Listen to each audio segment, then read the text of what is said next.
رب زدنی علما.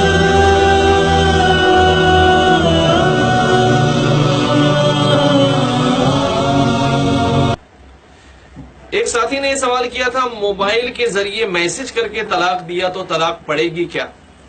جی، اگر طلاق کے بارے میں یہ یقین ہو جائے کہ یہ میسج جو بھیجا ہے یہ واقعتاً مرد کا ہی بھیجا ہے، شوہر کا ہی میسج ہے یہ، اور شوہر ہی نے اپنی بیوی کو یہ میسج کیا ہے، اگر یہ یقین ہو جائے تو پڑتی ہے.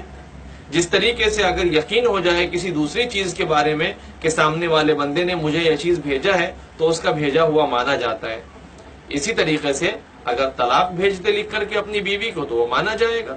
دنیا کی ساری چیزوں میں آج موبائل کا اعتبار ہے، میسج کا اعتبار ہے، میل کا اعتبار ہے، تو طلاق کے بارے میں کیوں اعتبار نہیں کیا جائے گا؟